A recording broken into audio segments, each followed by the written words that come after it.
Good morning everyone, welcome back to my YouTube channel. आज की class में हम करेंगे विजेता सीरीज के पार्ट नंबर 6 को, जो CGL और CHSL मेंस के लिए काफ़ी इंपॉर्टेंट क्लास है और ये नवीन सर के द्वारा क्लास करवाई गई है। तो इसका हैंड रिटन नोट्स की फॉर्म में रिवीजन हम करेंगे। और अगर आप हमारे चैनल पर नए हैं तो चैनल को सब्सक्राइब जरूर करें और इन क्लास के PDF के लिए हमारे व्हाट्सएप नंबर पर कॉन्टैक्ट करें, जिसका लिंक वीडियो के डिस्क्रिप्शन बॉक्स में दिया हुआ है। सबसे पहले हम करेंगे रिवीजन। जो हमने 5th क्लास पढ़ी थी तो उस क्लास का रिवीजन करेंगे हम 5 क्वेश्चन।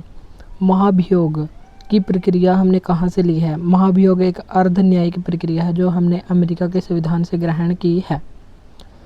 रबाटक अभिलेख का संबंध किससे है? तो इसका संबंध है कनिष्क से और ये कुषाण वंश का शासक था। ओजोन क्षेत्र का पता कब चला था? 1985 में चला था और 1985 में ही द्रोणाचार्य अवार्ड की शुरुआत हुई थी। गैस से तरल अवस्था में रूपांतरण क्या कहलाता है? गैस से तरल अवस्था में रूपांतरण कहलाता है संघनन और इसी प्रक्रिया से बादल बनते हैं। विजयनगर साम्राज्य से संबंधित वंश कितने थे? तो विजयनगर साम्राज्य से संबंधित वंश थे 4: संगम, सुलभ, तुलुभ और अराविडु वंश। अब हम देखेंगे 6th पार्ट का फर्स्ट क्वेश्चन। पौष परबोन कहाँ पर मनाया जाता है? तो ये फेस्टिवल पश्चिम बंगाल में मनाया जाता है और यहीं पर नववर्षों या इसे ही न्यू ईयर के रूप में मनाया जाता है। गुजरात में कौन सा मनाया जाता है? चित्र विचित्र, दिवासो, पैराग्लाइडिंग, रण उत्सव, सामलाजी मेला, काइट फेस्टिवल, वोठा मेला और माधोपुर मेला मनाया जाता है। केरल में कौन सा त्यौहार मनाया जाता है? अर्थुंकल फेस्टिवल, सुंदरेश्वर फेस्टिवल, मकर विलक्कू जो मकर संक्रांति पर मनाते हैं, अरट्टू, ओणम ये 10 दिन चलने वाला त्यौहार है और इसका पहला दिन कहलाता है अथम और 10वां दिन कहलाता है थिरु ओणम। और बोट रेस, वल्लम काली बोट रेस जिसे नेहरू ट्रॉफी बोट रेस भी कहते हैं और ये स्नेक आकृति की होती है, सांप के आकृति की यह बोट होती है। तमिलनाडु में मनाया जाता है चित्रा पूर्णिमा और मंगन संगीत ये और डुचेन फेस्टिवल ये मनाया जाता है सिक्किम में। तीजा फेस्टिवल ये पंजाब में मनाया जाता है। मोमासर फेस्टिवल ये मनाया जाता है राजस्थान राज्य में। बोईता वंदना फेस्टिवल ये मनाया जाता है उड़ीसा में। बुहुसु जीवा और तसोकुम समाई ये नागालैंड में मनाया जाता है। सादसुक मिनसिम और रानीकोर फेस्टिवल ये मनाया जाता है मेघालय राज्य में। ये नए फेस्टिवल है जो हमको काफ़ी इम्पोर्टेंट है तो ध्यान रखने हैं। चुम्फा और कांग जात्रा फेस्टिवल ये मणिपुर में। और जात्रा मेद्राम जात्रा ये तेलंगाना राज्य में मनाया जाता है और कुंभ के बाद सबसे बड़ा फेस्टिवल है मेद्राम जात्रा। और कांग जात्रा का संबंध है मणिपुर से। पालकी ये महाराष्ट्र में मनाया जाता है। राजा और गोरमार फेस्टिवल ये मध्य प्रदेश में और मध्य प्रदेश में ही निरजा और घड़ैया भगोइया फेस्टिवल मनाते हैं। गोबे हब्बा और कोट्टारी ये मनाया जाता है कर्नाटक में। जानी शिकार और भाई भीख फेस्टिवल ये मनाया जाता है झारखंड में और यहीं पर टूसू फेस्टिवल मनाया जाता है। सरहुल और भक्ता पर्व मनाया जाता है। आउटडोर या बहिर्कक्ष खेल कौन से होते हैं? तो रग्बी होता है। रग्बी में 15 खिलाड़ी होते हैं। क्रिकेट में 11 खिलाड़ी होते हैं। लॉन टेनिस में कितने खिलाड़ी होते हैं? तो ये बताना आपको कमेंट बॉक्स में। इंडोर गेम कौन कौन से होते हैं? जैसे बैडमिंटन, और बैडमिंटन में जो कोर्ट होता है उसकी लंबाई और चौड़ाई होती है 44 फुट लंबाई और 17 फुट चौड़ाई होती है सिंगल के लिए। और डबल्स के लिए 44 फुट और लंबाई और 20 फुट चौड़ाई होती है और 1 मीटर 3.3 फीट के बराबर होती है। बैडमिंटन में रैकेट का वजन कितना होता है? 85 से 120 ग्राम होता है और कॉर्क या चिड़िया का वजन होता है 4.7 से 5.5 ग्राम और इसमें जो पंख होते हैं उनकी संख्या होती है 16। नेट से सर्विस शॉट की दूरी कितनी होती है? 6.5 फीट होती है या 1.98 मीटर। पेरिस पैरालंपिक में गोल्ड कितने खिलाड़ियों के द्वारा जीता गया है? अब की बार पेरिस पैरालंपिक 17वें क्रम का था जो पेरिस फ्रांस में आयोजित किया गया है और इसमें भारत ने 7 गोल्ड जीते हैं और टोटल 29 मेडल जीते हैं। बैडमिंटन में गोल्ड किसने जीता? नीतीश कुमार के द्वारा जीता गया और पहला गोल्ड पेरिस ओलंपिक में पहला गोल्ड शूटिंग के खिलाड़ी अवनी लेखरा के द्वारा जीता गया जो राजस्थान के जयपुर की रहने वाली हैं। और सिल्वर मेडल जीता सुहास यतिराज ने और ब्रॉन्ज मेडल जीता मनीषा रामनाथ के द्वारा। और पहले पैरालंपिक गेम्स का आयोजन कहाँ पर किया गया था? 1960 के रोम इटली में किया गया था और भारत के लिए पहला सिल्वर किसने जीता था? तो भारत के लिए पहला सिल्वर ओलंपिक में 2004 में राज्यवर्धन राठौर के द्वारा जीता गया था। अल्लाह रखा खान का संबंध किससे है? तो इसका संबंध है तबला वादक से। सितार वादक कौन है? हरविंदर कुमार शर्मा, जिनको 2023 का साहित्य नाटक अकादमी अवार्ड दिया गया है। सरोद से संबंधित कौन है? तो ये है सारंग कुलकर्णी और उस्ताद बिस्मिल्लाह खान। युवा पुरस्कार 2023 इनको दिया गया है। धर्मनाथ मिश्रा, इनका संबंध है हारमोनियम से। बसंत कावरा, इनका संबंध है सरोद से। जयंती कुमारी से, इनका संबंध है वीणा से। वी सुब्रमण्यम, इनका संबंध है थावेल से। मोइनुद्दीन खान, ये सारंगी से संबंधित है। HK वेंकटरमण, इनका संबंध है वायलिन से। न्यावेली नारायण, इनका संबंध है मृदंगम से। और बागेश्वरी कंवर एकमात्र महिला है जो शहनाई वादक हैं। और महत्वपूर्ण शहनाई वादक हैं बिस्मिल्लाह खान, जिनको 2001 में भारत रत्न अवार्ड दिया गया था। और ये एकमात्र संगीतकार हैं जिनको चारों शीर्ष सम्मान प्राप्त किए गए हैं। आत्मनिर्भर भारत अभियान कब शुरू किया गया था? 13 मई 2020 को शुरू किया गया था। और मिशन कर्मयोगी कब शुरू किया गया था? 2 सितंबर 2020 को। प्रधानमंत्री स्वनिधि योजना कब शुरू की गई थी? 1 जून 2020 को शुरू की गई थी। और समर्थ योजना 14 मई 2020 को। प्रधानमंत्री जन धन योजना, यह विश्व की सबसे बड़ी वित्तीय समावेशन की योजना है जिसका उद्देश्य लोगों को बैंक के साथ जोड़ना था। और ये शुरू हुई थी 28 अगस्त 2014 को। मिशन स्वच्छ भारत, ये शुरू हुआ था 2 अक्टूबर 2014 को गांधी जी की जयंती पर। प्रधानमंत्री मुद्रा योजना, ये शुरू हुई थी 8 अप्रैल 2015 को। प्रधानमंत्री बीमा सुरक्षा योजना, ये 8 मई 2015 को शुरू हुई थी। और प्रधानमंत्री उज्ज्वला योजना 1.0 1 मई 2016 को। और उज्ज्वला योजना 2.0 ये 10 अगस्त 2021 को शुरू हुई थी। प्रधानमंत्री गति शक्ति योजना 13 अक्टूबर 2021 को शुरू हुई थी। तो ये सभी योजनाएं हमको ध्यान रखनी है। और मुद्रा में M का मतलब क्या होता है? मुद्रा योजना में M का मतलब होता है micro unit development and refinance agency.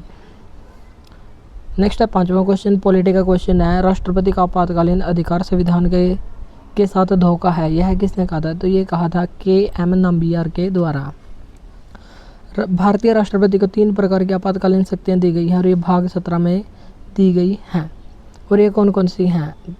तो भाग 18 में इनको दिया गया है। और ये हैं अनुच्छेद 352 राष्ट्रीय आपातकाल, अब तक 3 बार लग चुका है, 1962, 71 और 75 में। और 75 में लगा था 25 जून 1975 को। और अभी हाल ही में 2024 में 25 जून को संविधान हत्या दिवस मनाया गया है।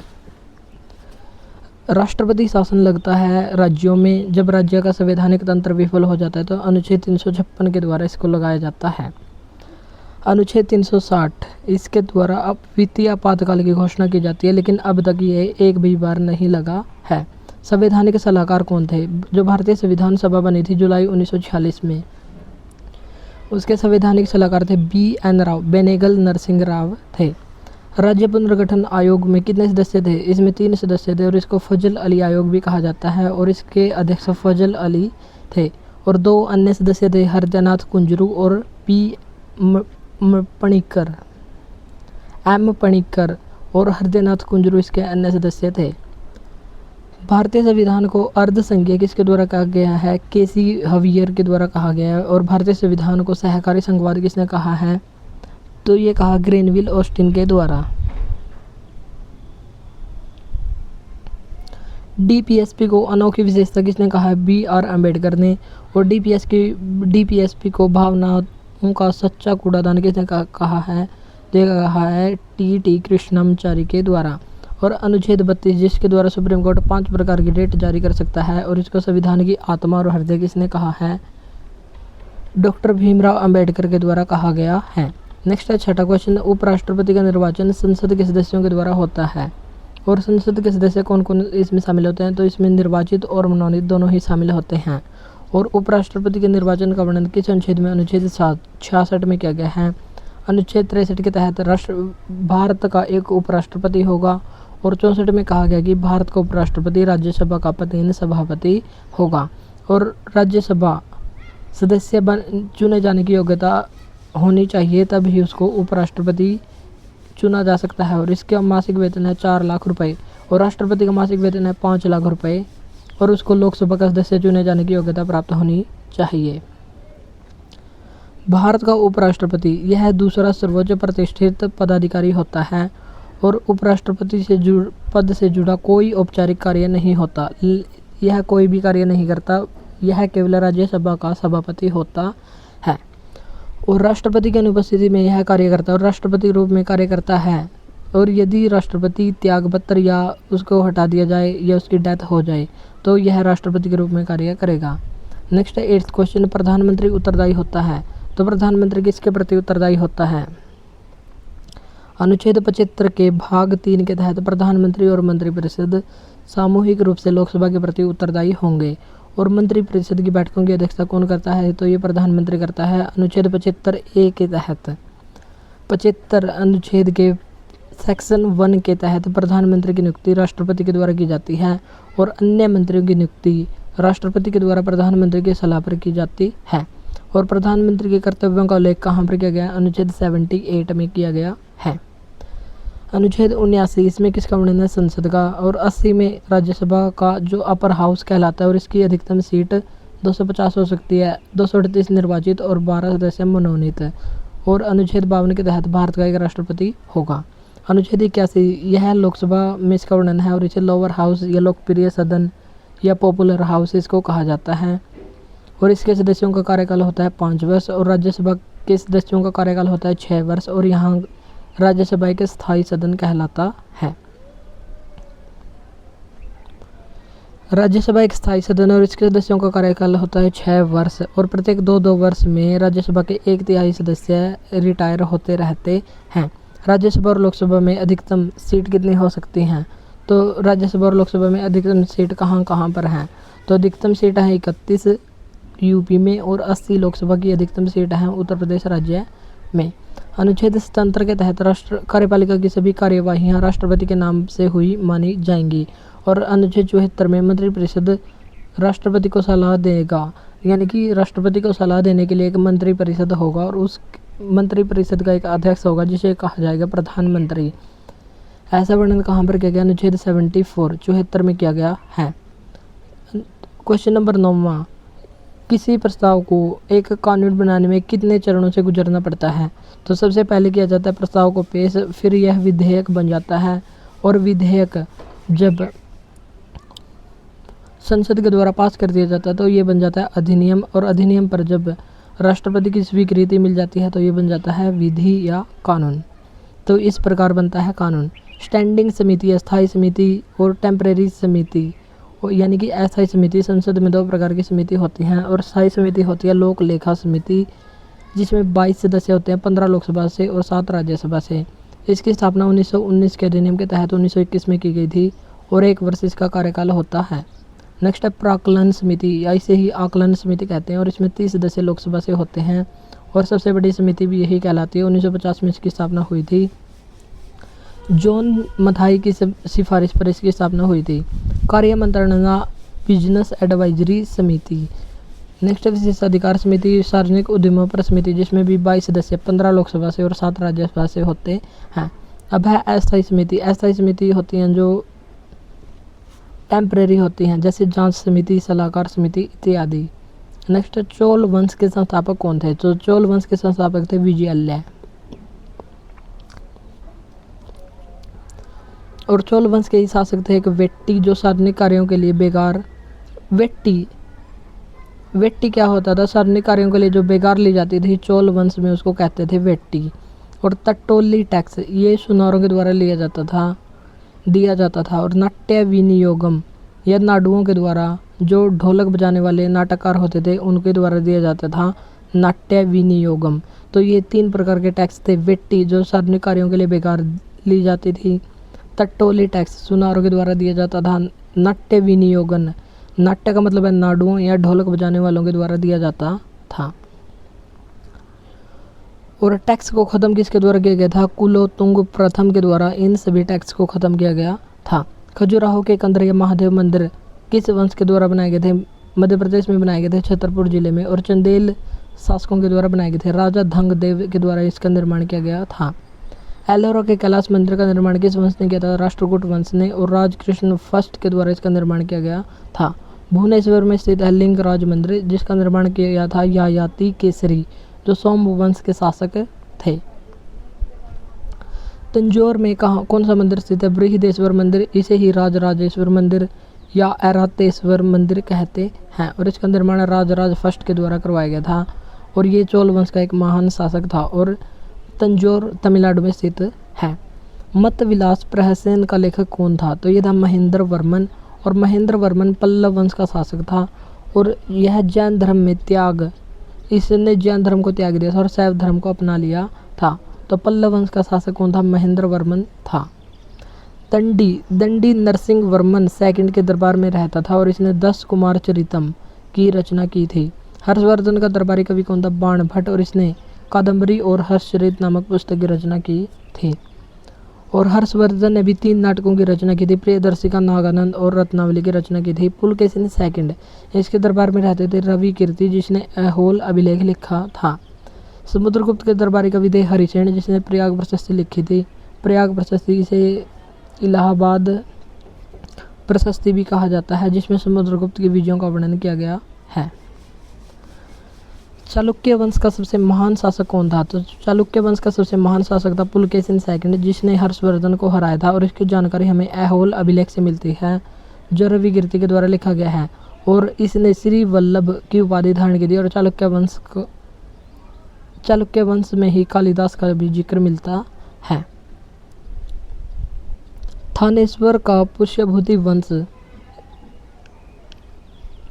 ये कौन सा वंश है? तो यह वर्धन वंश और वर्धन वंश की स्थापना की थी पुष्यभूति के द्वारा और पुष्यभूति के 2 पुत्र थे। 2 पुत्रों में बड़ा पुत्र था राज्यवर्धन और छोटे पुत्र का नाम था हर्षवर्धन और हर्षवर्धन की एक बहन थी राज्यश्री जिसका विवाह कन्नौज में हो गया था और इसके जीजा की हत्या मालवा और गौड़ प्रदेश के शासक मालवा के शासक देवगुप्त और गौड़ प्रदेश के शासक शशांक के द्वारा की गई थी। तो राज्यवर्धन की भी हत्या गौड़ प्रदेश के शासक शशांक के द्वारा की गई थी। तो बाद में हर्षवर्धन गद्दी पर बैठे 606 ईस्वी में मात्र 16 वर्ष की आयु में ये गद्दी पर बैठ गए थे। 606 से 647 ईस्वी तक इन्होंने शासन किया था और हर्षवर्धन ने कन्नौज को अपनी राजधानी बनाया था। नर्मदा नदी के किनारे 618 ईस्वी में हर्षवर्धन को पुलकेशिन सेकंड के द्वारा हरा दिया गया था जिसकी जानकारी ऐहोल अभिलेख से मिलती है।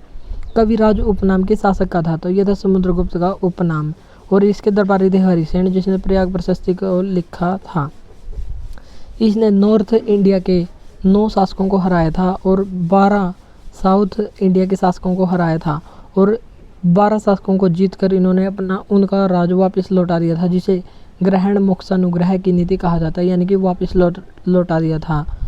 और क्षेत्र जीतकर अपने राज्य में मिला लिया था उत्तर भारत के 9 शासकों का जिसे प्रशभोद्धरण नीति कहा जाता है।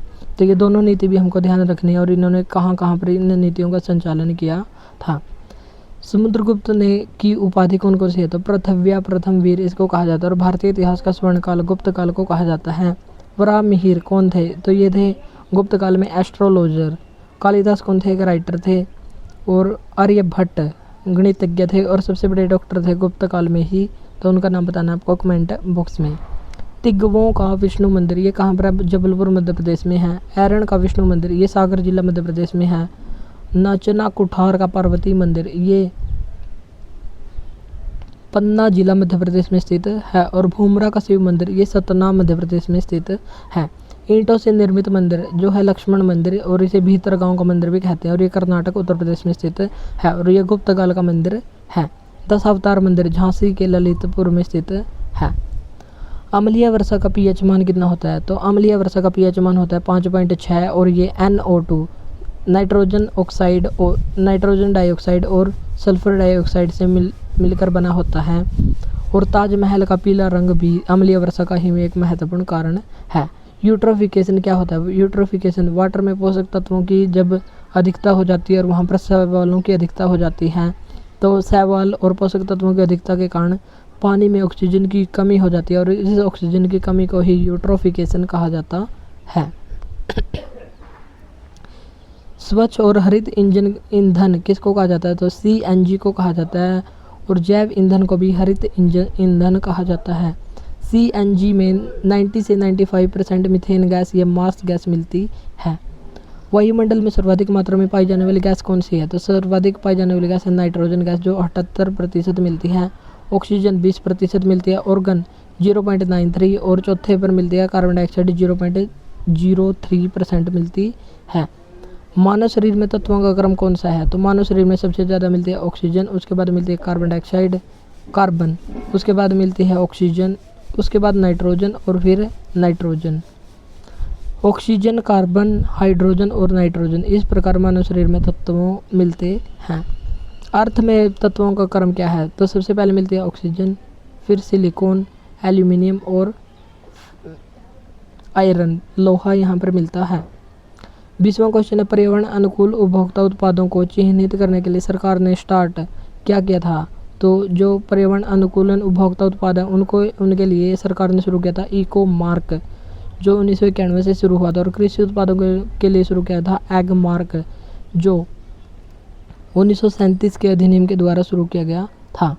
BIS क्या होता है? ब्यूरो ऑफ इंडियन स्टैंडर्ड्स, भारतीय मानक ब्यूरो। इसकी स्थापना हुई थी एक्ट 2016 के तहत और इसका हेडक्वार्टर नई दिल्ली में स्थित है और स्थापना 1987 में हुई थी। शुद्ध सोना कितने कैरेट का होता है? 24 कैरेट का होता है और ये सॉफ्ट होता है और इसको कठोर बनाकर ही इसके आभूषण बनाए जाते हैं। आइसोबार क्या होता है? आइसोबार वायु दाब को मापने के लिए जो दर्शाई गई रेखा होती है, समान वायु दाब के क्षेत्रों को दर्शाने वाली रेखा कहलाती है आइसोबार। आइसो हाइट क्या कहलाती है? वर्षा वाले स्थानों को चिन्हित करने के लिए जो रेखा होती है उसे कहते हैं आइसो हाइट। आइसो हेलाइन जो खारेपन को दर्शाती है रेखा उसको कहते हैं आइसो हेलाइन। आइसोबाथ गहराई को दर्शाने वाली रेखा कहलाती है। समान सूर्य तप को मिलाने वाली रेखा क्या कहलाती है? आइसोहेल कहलाती है। और आइसोगैनिक समान चुंबकीय झुकाव के क्षेत्रों को दर्शाने वाली रेखा कहलाती है। आइसोनेफ ये समान मिच्छांदता या घिरे हुए बादल को दर्शाने के लिए दिखाई जाती है। ICAR इसकी स्थापना कब हुई थी? तो इसका आंसर बताना आपको कमेंट बॉक्स में। और इसकी फुल फॉर्म होती है Indian council for agriculture and research, भारतीय कृषि और अनुसंधान परिषद, जिसका मुख्यालय नई दिल्ली में स्थित है। और भारतीय दलहन अनुसंधान केंद्र इसका मुख्यालय कहाँ पर है? कानपुर में। और यहीं पर दाल, शर्करा और चीनी अनुसंधान केंद्र स्थित है। और गन्ना अनुसंधान केंद्र ये है लखनऊ में। और गन्ना प्रजनन केंद्र ये कोयम्बटूर में स्थित है। और भारतीय सब्जी अनुसंधान संस्थान ये वाराणसी उत्तर प्रदेश में। और चारा अनुसंधान केंद्र ये झांसी में है। और कृषि प्रणाली के लिए अनुसंधान केंद्र मेरठ उत्तर प्रदेश में स्थित है।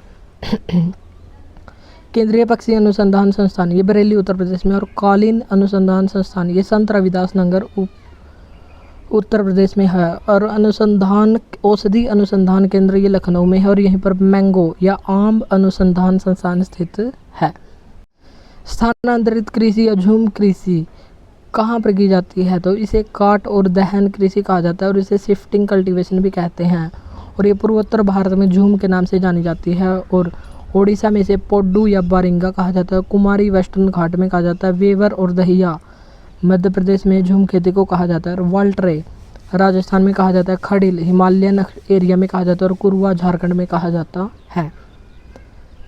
एपीकल्चर किसको कहा जाता है? मधुमक्खी पालन को। सिल्वीकल्चर शहतूत के वृक्ष पर जो शहतूत पालन होता है उसको कहते हैं। और विटिकल्चर अंगूर की खेती को कहते हैं। पीसीकल्चर मछली पालन को कहते हैं। और सेरीकल्चर रेशम कीट पालन को कहते हैं। APC एग्रीकल्चर प्राइस कमीशन कृषि मूल्य आयोग की स्थापना कब हुई थी? 1965 में। और 1985 में इसका नाम हो गया था CACP commission for agriculture costs and prices. कृषि लागत और मूल्य आयोग इसका नाम हो गया था 1985 में। और इसका हेडक्वार्टर नई दिल्ली में स्थित है। और इसमें 5 सदस्य होते हैं। इसका 1 अध्यक्ष और 4 अन्य सदस्य होते हैं। MSP मिनिमम सपोर्ट प्राइस न्यूनतम समर्थन मूल्य इसको कहा जाता है। और ये वर्तमान में 23 फसलों पर दिया जाता है। अनाजों में ये 7 फसलों पर, दालों में 5 दालों पर, तिलहन में 7 तिलहनों पर और वाणिज्यिक फसलों में 4 फसल शामिल हैं। और 4 वाणिज्यिक फसलें कौन कौन सी हैं? पहला है खोपरा, दूसरा है गन्ना। गन्ने पर उचित और लाभकारी मूल्य यानी कि FRP फेयर एंड रिम्यूनेटिव प्राइस दिया जाता है। तीसरी है कच्ची कपास और चौथा है कच्चा जूट। तो ये 4 वाणिज्यिक फसलें हैं जिन पर MSP होता है। अब है साइंस के क्वेश्चन। यदि 10 न्यूटन और 5 न्यूटन के दो बल एक वस्तु पर एक दिशा में लगाए जाते हैं तो वस्तु पर कार्यरत कुल कितना बल होगा। तो ये इसका फॉर्मूला है F1 का होल स्क्वायर और F2 का whole square plus 2F1 F2 और कोस थीटा, और कोस थीटा की वैल्यू होती है 0 और यहाँ पर हमारा आंसर हो जाएगा 15। तो ये हमको देख लेना है कि इन दोनों को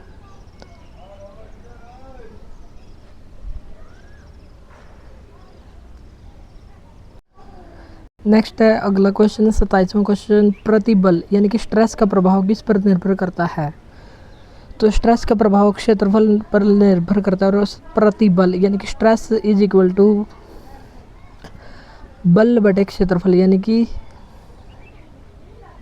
फोर्स अपॉन एरिया, और फोर्स की इकाई होती है न्यूटन और एरिया की इकाई होती है मीटर स्क्वायर। नेक्स्ट है 28वां क्वेश्चन, 14 किलोग्राम द्रव्यमान और 28 मीटर पर सेकंड के वेग वाले पिंड का संवेग कितना होगा। संवेग का मतलब होता है मोमेंटम, और मोमेंटम को P से डिनोट करते हैं और यह M into V, momentum into वेग। तो संवेग किसके बराबर होता है, तो मास इंटू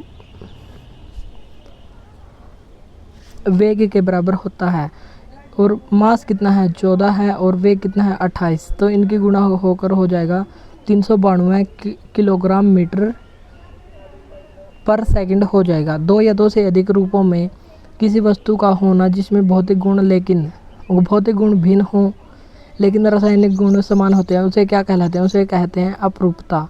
और ये अपेक्षिक अपरूपता कई प्रकार के होती है, और कार्बन का सबसे कठोर रूप क्या हो जाता है, हीरा। और हीरा किसकी वजह से चमकता है, तो ये टोटल इंटरनल रिफ्लेक्शन पूर्ण आंतरिक परावर्तन की वजह से चमकता है, और इसका अपेक्षिक घनत्व 3.52 होता है। और ग्रेफाइट यह विद्युत का कंडक्टर होता है, और फुलरिनस ये भी कार्बन का अपरूप कहलाता है। सोडियम कार्बोनेट का आणविक द्रव्यमान कितना होता है, तो सोडियम कार्बोनेट का फॉर्मूला होता है Na2CO3, इसे धावन सोडा भी कहते हैं, और इसमें 0.10H2 जल के 10 अणु भी इसमें शामिल होते हैं। और पानी की कठोरता को ये कम करता है, और पानी में कठोरता दो प्रकार से होती है, एक तो होती है स्थायी यानी कि परमानेंट, और एक होती है अस्थायी कठोरता। और अस्थायी कठोरता कैल्शियम के बाइकार्बोनेट की वजह से होती है, और इसे गर्म करके हटा सकते हैं, क्लार्क मेथड की से इसको हटा सकते हैं। और कैल्शियम के सल्फाइड और क्लोराइड की वजह से होती है स्थायी कठोरता, और ये परम्यूटेड और कैल्कोन मेथड से इसको हटाया जा सकता है।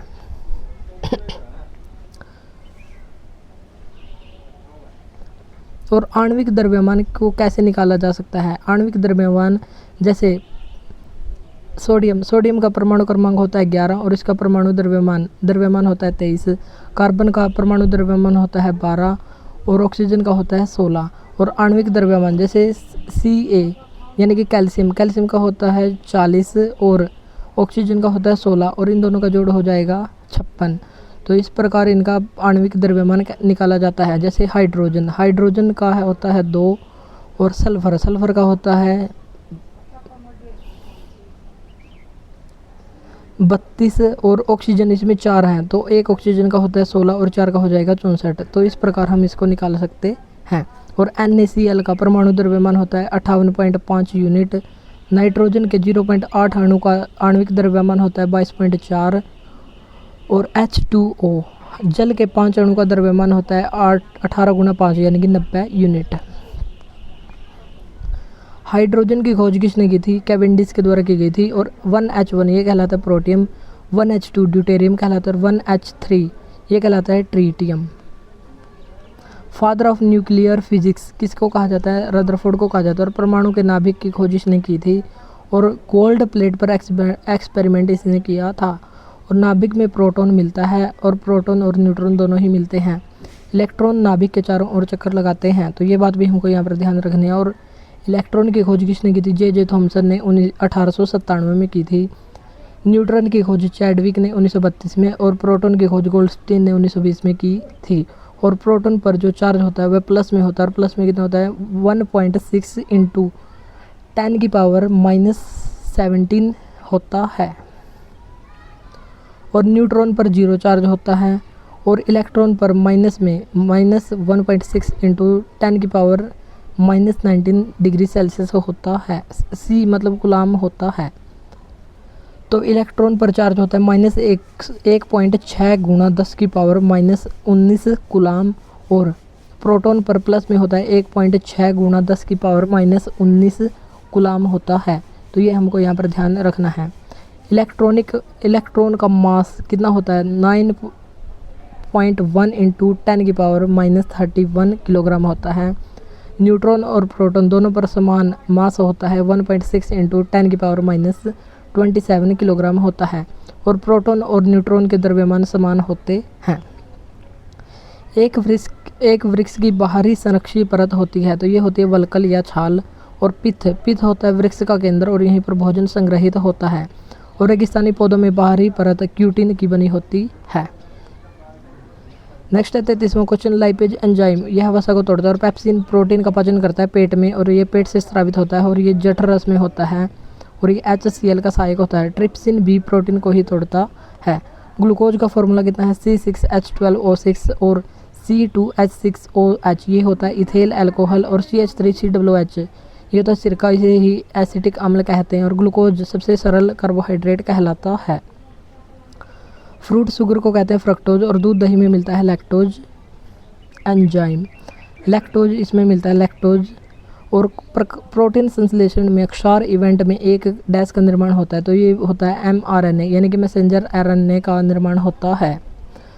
और इसका नामकरण किसने किया था? फ्रांसिस जैकब और मोनार्ड के द्वारा 1961 में किया गया था। राइबोज न्यूक्लिक एसिड इसका नाम है डीऑक्सीराइबोज न्यूक्लिक अम्ल, ये DNA की फुल फॉर्म है, और DNA का डबल हेलिक्स मॉडल दिया था वाटसन और क्रिक ने, और ये द्विकुंडलित संरचना 1953 में दी गई थी, और इसके लिए नोबेल अवार्ड 1962 में दिया गया था। और नोबेल अवार्ड 1968 में हरगोबिंद खुराना को दिया गया था जीन के संश्लेषण के लिए। नेक्स्ट है 36वां क्वेश्चन, 18वीं लोकसभा चुनाव में सीनियर जो सदस्य होता है उसे प्रोटेम स्पीकर के रूप में चुना जाता है, और 18वीं लोकसभा के प्रोटेम स्पीकर चुने गए थे भर्तृहरि मेहताब। स्वतंत्र भारत में 18वीं लोकसभा के पूर्व सभी अध्यक्ष निर्विरोध चुने गए थे, लेकिन अब की बार चुनाव हुए हैं, और ओम बिड़ला ने के सुरेश को हराया है। ओम बिड़ला 2 बार अध्यक्ष चुने गए हैं, और ये 6वें अध्यक्ष बने हैं। 75/25 पहल का लक्ष्य क्या है? 2025 तक हाई BP और मधुमेह से पीड़ित 75 मिलियन व्यक्तियों की जांच करना, और उनके मानक देखभाल की जांच करना, और उनको देखभाल प्रदान करना इसका मुख्य लक्ष्य है। माउथ और फुट डिजीज़ कहाँ पर होती हैं? एनिमल्स में, और इसका टारगेट उन्मूलन का टारगेट क्या है? 2025। TB मुक्त भारत का लक्ष्य है 2025। मलेरिया दिवस मनाया जाता है 25 अप्रैल को, और इसका लक्ष्य है उन्मूलन का लक्ष्य है 2030। HIV एड्स का लक्ष्य कितना है? 2030 रखा गया, और इसके लिए एलिसा टेस्ट होता है। राष्ट्रपति संतुष्ट मोड़ना योजना कहाँ पर शुरू की गई? असम में बालिका शिक्षा को बढ़ावा देने के लिए शुरू की गई है। निजुत मोइना योजना ये भी असम में चाइल्ड मैरिज को रोकने के लिए शुरू की गई है। और गवाह सुरक्षा योजना सेकंड स्टेट जारी करने वाला बना है असम, और पहला राज्य बना है उड़ीसा राज्य। योग्य श्री योजना कहाँ पर शुरू की गई है? पश्चिम बंगाल में शुरू की गई है। श्रमिक बसेरा योजना ये गुजरात में शुरू की गई, और मिशन दक्ष योजना बिहार में, और रामलला दर्शन योजना छत्तीसगढ़ में शुरू की गई है। विटली गोल्ड अवार्ड अभी हाल में किसको दिया गया है? पूर्णिमा देवी वर्मन को 2017 में भी दिया गया था, और 2024 में भी दिया गया है। 2 बार इनको मिल चुका है। और विटली गोल्ड अवार्ड इसे ग्रीन ऑस्कर के नाम से जाना जाता है, और इसकी शुरुआत हुई थी 2007 में, और ये ग्रेटर एडजुंटेर स्टोर्क या हरगिला को बचाने के लिए इनको दिया गया है, और लंदन में इसको प्रदान किया जाता है। 40वां और लास्ट क्वेश्चन है, प्रधानमंत्री ने भगवान महावीर निर्वाण महोत्सव कहाँ पर शुरू किया गया? नई दिल्ली में इसको सेलिब्रेट किया गया, और ये 2550वां मनाया गया है। और आज का प्रश्न क्या है? किस राज्य के 55 जिलों में प्रधानमंत्री उत्कृष्टता महाविद्यालय की स्थापना को मंजूरी दी गई है? तो ये बताना है आपको कमेंट बॉक्स में। तो ये थी हमारी आज की क्लास। अगर क्लास अच्छी लगी है तो इसको लाइक और शेयर जरूर करें। आज के लिए इतना ही, मिलते हैं नेक्स्ट वीडियो में। Thank you.